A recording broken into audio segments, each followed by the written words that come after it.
Good morning बच्चों, मैं अभय sir tablet classes से लेकर आया हूँ क्लास 9 केमिस्ट्री का first chapter matter in our surrounding. तो बेसिकली आज हम ये जान लेते हैं कि इस लेक्चर में हमको टॉपिक्स क्या क्या क्या कवर करने हैं। बेसिकली इस लेक्चर में हमको आज टॉपिक कवर करने हैं matter, what is matter. Second is characteristics of particles, particles की कैरेक्टरिस्टिक्स समझेंगे, right. Third is states of matter. Basically जो मैटर है, मैटर को तीन कैटेगरी में, तीन फिजिकल स्टेट्स में क्लासिफाई किया गया है, राइट। तो वो हम समझेंगे। तो फर्स्ट ऑफ ऑल हम ये समझ लेते हैं कि व्हाट इज मैटर, मैटर होता क्या है। तो बेसिकली मैं आपको बताऊं कि मैटर एक ऐसे सब्सटेंसेस होते हैं जो कि स्पेस ऑक्यूपाई करते हैं और उनका खुद का मास होता है, राइट। जैसे कि आपके पास बोर्ड हो गया, मार्बल हो गई, बोर्ड हो गया, व्हाटएवर, चॉक्स हो गए, मार्कर हो गया, कैमरा हो गया, राइट।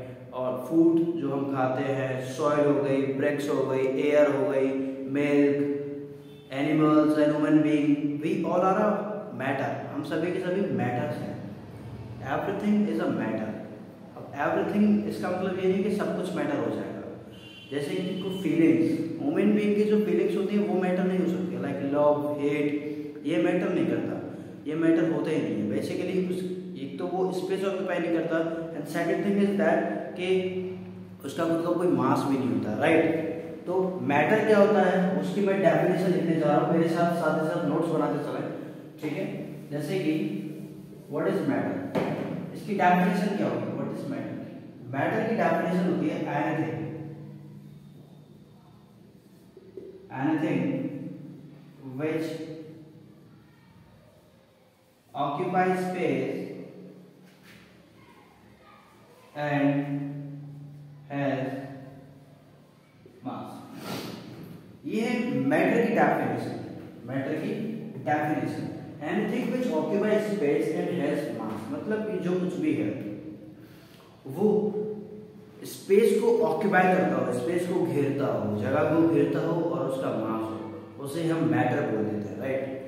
अब इसके ये तो हमने समझ लिया, जैसे कि एग्जांपल्स मैंने भी आपको समझाए थे, लाइक अब ब्रिक्स हो गया, राइट, सॉइल हो गई, वाटर, जूस, एयर एक्सेट्रा, बहुत सारे मैटर, बहुत सारे, chair, table, mobile, human being, animal, like बहुत सारे मैटर्स होते हैं, बहुत अनगिनत मैटर होते हैं, राइट। अब तो हमने मैटर तो हमने समझ लिया, मेरे साथ नोट बनाते चलना साथ ही साथ। ये मैटर की डेफिनेशन है, बेसिकली इसका स्क्रीनशॉट ले लो, राइट। ये मैटर की डेफिनेशन और ये उसके एग्जांपल्स है, राइट, ठीक है। अब हम इसके बारे में समझते हैं कि कैरेक्टरिस्टिक्स ऑफ पार्टिकल्स क्या होता है। बेसिकली जो मैटर होता है, चाहे कोई सा भी मैटर हो, कोई सा भी मैटर जो होता है वो एक बहुत छोटे छोटे टाइनी पार्टिकल से मिलकर बना होता है। पार्टिकल्स बहुत छोटे छोटे होते हैं, वो छोटे छोटे पार्टिकल्स आपस में मिलजुल कर कोई भी एक मैटर क्रिएट कर देते हैं, कोई भी एक मैटर क्रिएट कर देते हैं। लाइक आयरन हो गया, लाइक स्टील, ये सारे सारे मैटर हैं। ये बहुत सारे मैटर होते हैं, काफी मैटर होते हैं, हमें इतना मालूम भी नहीं होगा कि कितने सारे मैटर हैं। बट मैटर की डेफिनेशन ये हो गई, और मैंने आपको जो समझाया वो मैटर की डेफिनेशन है, right, and which we can feel it, हम फील भी कर सकते हैं, वो भी मैटर होता है। इसका स्क्रीनशॉट ले लिए, ठीक है। अब हम समझते हैं कैरेक्टरिस्टिक्स ऑफ पार्टिकल। जब मैंने आपसे बोला था अभी के भी कि कोई भी मैटर बहुत छोटे छोटे पार्टिकल से मिलकर बना होता है, characteristics of matter, characteristics of matter, जो मैटर होते हैं बहुत छोटे छोटे पार्टिकल से मिलकर बना होता है। लाइक एक वाटर होता है, वाटर, एक वाटर की जो ड्रॉप होती है, छोटी सी ड्रॉप जो होती है, उस ड्रॉप के अंदर ही अराउंड 21 10 की पावर 21 ड्रॉप्स, एक ड्रॉप्स के अंदर, वाटर की एक ड्रॉप्स के अंदर 10 की पावर 21 पार्टिकल्स होते हैं। इतना छोटा होता है पार्टिकल, किसी भी मैटर का इतना छोटा पार्टिकल होता है, मतलब एक ड्रॉप के ही अंदर 10 की पावर 21 पार्टिकल्स होते हैं। वी कांट इमेजिन, कि हम एज्यूम भी नहीं कर सकते कि कितना हो सकता है वो, हम लिक्विड बोर्ड पे भी नहीं आएगा, राइट, ठीक है। तो समझते हैं जरा कैरेक्टरिस्टिक्स ऑफ मैटर। हमें ये पता चलती है कि जो मैटर होता है, मैटर फ्लो भी कर सकता है, कुछ ऐसे भी मैटर होते हैं जिनको हम कंप्रेस नहीं कर पाते, कुछ ऐसे मैटर होते हैं जिनको हम कंप्रेस भी कर सकते हैं, टच करते ही कुछ सॉफ्टी मैटर होते हैं कुछ, ठीक है। जो भी पार्टिकल्स होते हैं, particles of matter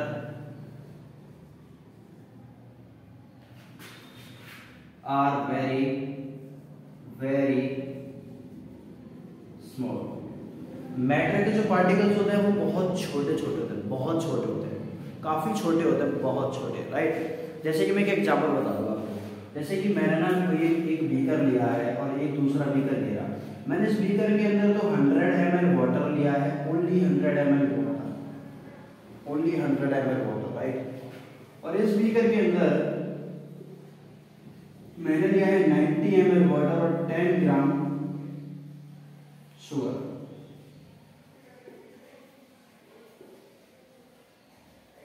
90 ml water ले लिया है और 10 ग्राम शुगर लिया है, तो बेसिकली ये एक शुगर सॉल्यूशन बन जाएगा, इसे हम शुगर सॉल्यूशन बोल देंगे, राइट। ये है आपका शुगर सॉल्यूशन, ठीक है। अब मैंने क्या किया कि मैंने वाटर कितना लिया है 90 ml, मैंने वाटर ज्यादा लिया है, और शुगर कितना लिया है, मैंने शुगर लिया है 10 ग्राम। ये मेरा शुगर सॉल्यूशन प्रिपेयर हो गया, राइट। अब मैं क्या करता हूं कि मैं इसका इस शुगर सॉल्यूशन में से ये जो शुगर सॉल्यूशन इसका मैं ओनली 10 ml लूंगा, 10 ml। मैं शुगर सॉल्यूशन का 10 ml लेता हूं, 10 ml लेता हूं, 10 ml शुगर सॉल्यूशन इसमें मिक्स कर दूंगा 100 ml ऑफ वाटर। ये 100 ml ऑफ वाटर, ये 100 ml ऑफ वाटर अभी टेस्टलेस था। टेस्टलेस मींस उसका कोई स्वाद नहीं था, वाटर का कोई स्वाद नहीं होता है, you know very well, tasteless होता है, राइट। और ये 10 ml शुगर सॉल्यूशन इसमें मिक्स करने पर ही इसका टेस्ट मीठा हो जाएगा, स्वीट हो जाएगा, इसका टेस्ट जो है स्वीट हो जाएगा, ये भी मीठा हो जाएगा काफी ज्यादा, राइट। तो ये क्या है, ये पार्टिकल्स काफी ज्यादा छोटे हैं, बहुत छोटे पार्टिकल्स होने की वजह से मैंने केवल ये 10 ml लिया है और 10 ml की मैंने 100 ml ऑफ वाटर में मिक्स किया था, और ये भी स्वीट हो गया, ये भी मीठा हो गया। इससे हमें पता चलता है कि particles of a matter are very very very small, very tiny particles are very small, right. ये समझ में आ गया आपको, ठीक है। इसकी जो नेक्स्ट कैरेक्टरिस्टिक्स होती है, जो मैटर के पार्टिकल्स की नेक्स्ट कैरेक्टरिस्टिक्स वो होती है कि particles of matter have space between them। दिखाई दे रहा है, एक काम एक थोड़ी कम हो गई, मैं एक फिल कर लेता हूँ उसके अंदर, जब तक करो आपको डाल दो।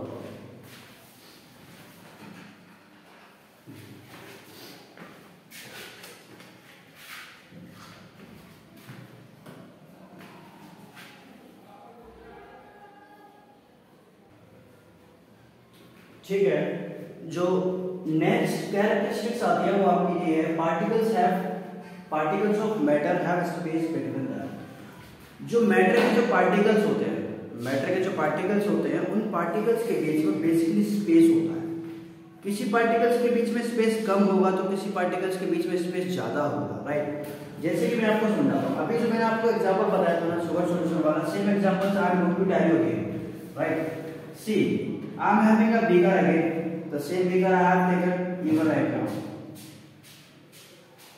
I am having 100 ml of water। मेरे पास, मैंने इस बीकर के अंदर 100 ml ऑफ वाटर ले लिया, राइट। और मैं इसमें 10 ग्राम और 20 ग्राम 10 to 20 ग्राम में इसमें शुगर मिक्स करता हूँ अगेन दोबारा से। मैं इस 10 ग्राम ऑफ शुगर को इस 100 ml ऑफ वाटर में डालता हूं, तो अब टोटल शुगर कितना हो जाएगा, टोटल अमाउंट ऑफ शुगर कितना हो जाएगा, 110 हो जाएगा। नहीं, इसका जो अमाउंट है वो अमाउंट ऑफ शुगर सॉल्यूशन वो 110 नहीं होगा, वो फिर भी 100 ml ही बना रहेगा। चाहो आप 100 ml वाटर के अंदर 20 ग्राम शुगर क्यों ना डालो, चाहे 10 ग्राम ऑफ शुगर क्यों ना डालो, उस सॉल्यूशन की जो वॉल्यूम होगा वो उतना का उतना ही रहेगा, 100 का 100 ही रहेगा। वो ऐसे, वो मैं इस तरीके से समझा दूंगा आपको, इस तरीके से बता रहा हूं मैं क्योंकि पार्टिकल्स के बीच में स्पेस होता है, लाइक ये मेरा वाटर है, ये वाटर है, राइट, और वाटर के पार्टिकल्स के बीच में स्पेस प्रेजेंट है, वाटर के पार्टिकल्स के बीच में स्पेस प्रेजेंट है, राइट। और यदि मैं इसमें शुगर डालता हूँ, इसमें मैंने शुगर डाल दी, ये मान लो ये शुगर है, ये शुगर, तो जो आपने शुगर डाली है, जो शुगर आपने डाली है, जो शुगर आपने डाली है, वो शुगर ये जो वाटर के पार्टिकल्स के बीच में जो स्पेस है ना, वहां पर फिक्स हो जाएगी। ये देखो जरा, ऐसे इस तरीके से फिक्स हो जाती है, जैसे मैंने बनाया इसी हिसाब से ये फिक्स हो जाएगी, राइट। ये रहे वाटर पार्टिकल्स, वाटर पार्टिकल्स के बीच में स्पेस प्रेजेंट होता है और उन स्पेस के बीच में वो जो शुगर आपने मिक्स की है, वो शुगर उन स्पेस के बीच में फिक्स हो जाएगी, और इस वजह से इसका कोई भी वॉल्यूम में इंक्रीजमेंट नहीं आता है, वॉल्यूम इंक्रीजमेंट बिल्कुल भी नहीं आता है, राइट। ये आपकी होगी सेकंड प्रॉपर्टी। अभी बारी आती है third property, characteristics of a particle. Third property, particles of matter are continuously moving।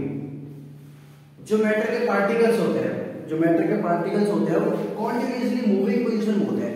ऐसा नहीं है कि किसी भी मैटर के पार्टिकल्स जो है कि मोशन में नहीं होता, हर एक मैटर के पार्टिकल्स होते हैं वो मोशन में होते हैं, हर एक पार्टिकल के मोशन, हर एक मैटर के पार्टिकल्स मोशन में होते हैं, वो मोशन करते रहते हैं, मूव करते रहते हैं, वो किसी भी पोजीशन में मूव क्यों ना करें, आइदर जिगजैग पोजीशन में क्यों ना करें, ग्राउंडेड मोशन क्यों ना हो, कैसा भी मोशन क्यों ना हो, वो खुद के पार्टिकल हमेशा ही मोशन में प्रेजेंट रहते हैं, राइट।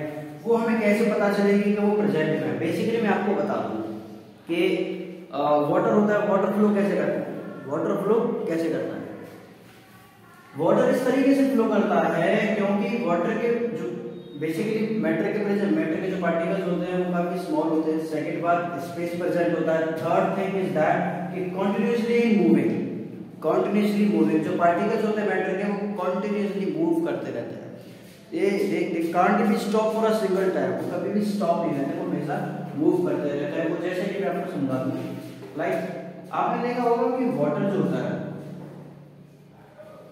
वाटर, क्या वाटर की कोई भी अपनी खुद की फिक्स शेप होती है क्या? वाटर की नहीं होती है। आप जिस वेसल में डाल दो उसे, वो उसी की पोजीशन ले लेता है, ठीक है, उसी की पोजीशन लेता है, ठीक है। तो वाटर क्या करता है, वाटर हमेशा फ्लो करता है, वाटर फ्लो ही तो करेगा, कैसे करेगा, वाटर फ्लो ही तो करेगा। जब पार्टिकल्स मूव हो रहे होंगे, तभी तो वो फ्लो कर रहा है। अगर पार्टिकल्स मूव ही नहीं कर रहे होंगे तो फ्लो क्यों नहीं करेगा, फ्लो कैसे कर जाएगा, राइट। तो पार्टिकल्स सारे के सारे मूव होते हैं, they are in motion, that's why the particles of water continuously moving, and not only of water की पार्टिकल्स नहीं, सभी मैटर के पार्टिकल्स मोशन में होते हैं, राइट। एक आपने ये भी समझा होगा, एक इंसेंस स्टिक जो मैंने आपको बताई थी, अगरबत्ती जिसे कहते हैं, मंदिरों में या फिर हम अपने घर में किसी कॉर्नर पर, किसी एक कॉर्नर पर यदि हम उस इंसेंस स्टिक को फिक्स कर देते हैं, उसे जला देते हैं, तो तुरंत ही उसकी खुशबू, अगरबत्ती की खुशबू पूरे घर में ही फ्लो हो जाती है। कैसे हो जाती है? वो इसलिए हो जाती है क्योंकि जो पार्टिकल्स हैं वो आर मूविंग पोजीशन में होते हैं, दैट्स व्हाई, ठीक है। जो हमारी जो लास्ट कैरेक्टरिस्टिक्स होती है, जो हमारी लास्ट कैरेक्टरिस्टिक्स है, जो कि वो है कि particles of matter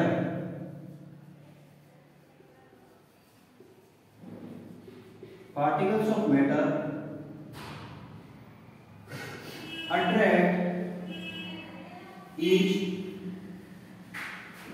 other, particles of matter attract each other. जो मैटर के जो पार्टिकल्स होते हैं वो बेसिकली एक दूसरे को अट्रैक्ट करते हैं। भाई एक बात बताओ, जब पार्टिकल्स आपस में अट्रैक्ट करेंगे, जब कोई भी पार्टिकल्स आपस में अट्रैक्ट करेंगे तभी तो मैटर की पोजीशन ले पाएगा। भाई कोई भी मैटर कैसे बना हुआ है? भाई पार्टिकल्स के बीच में बेसिकली फोर्स प्रेजेंट होता है, जैसे force of attraction, force of attraction present होता है between the particles, that's why the matter are formed. भाई पार्टिकल्स के बीच में फोर्स प्रेजेंट होता है, फोर्स प्रेजेंट होने की वजह से वह एक मैटर का रूप ले लेता है, राइट।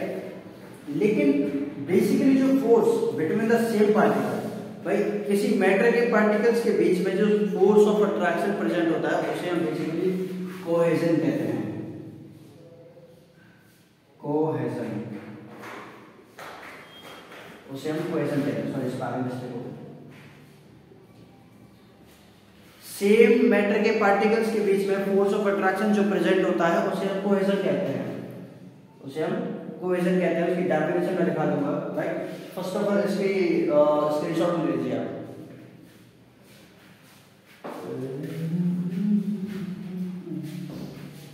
ठीक है, अभी हमारा जो लास्ट टॉपिक है वो हमारा रह गया है states of matter. States of matter, तो मैटर को क्या है कि 3 स्टेट्स ऑफ मैटर, ये हमारा मैटर है, राइट, ये हमारा मैटर है, और इस मैटर को 3 स्टेट्स पे डिवाइड किया on the basis of physical state, on the basis of physical state. Matter is classified on the basis of their physical state। Physical states के बेस पर मैटर को डिवाइड किया हुआ है, क्लासिफाई किया गया है, राइट। वो solid, liquid and gas. Solid, liquid and gas, किसी भी मैटर को, जो मैटर है उस मैटर को 3 कैटेगरी में डिवाइड कर रखा है। First is solid, solid state में, सेकंड इज लिक्विड स्टेट में, and third is gases state, gases state में, राइट। ये 3 स्टेट्स ऑफ मैटर हैं जो कि हम अगले लेक्चर में कवर अप करने की कोशिश कर रहे हैं, क्योंकि ये लेक्चर बेसिकली ज्यादा लंबा होता जा रहा है, राइट। तो स्टेट्स ऑफ मैटर को, स्टेट्स ऑफ मैटर, इसे हम कवर करने की कोशिश करेंगे नेक्स्ट लेक्चर में, राइट। बेसिकली अगर लेक्चर आपको दूसरा भी देखना चाहते हो तो चैनल को जरूर सब्सक्राइब करना, वीडियो को लाइक करें, शेयर करें, right. And thank you and thanks for watching. समझ में आया और आपको अच्छा लगा।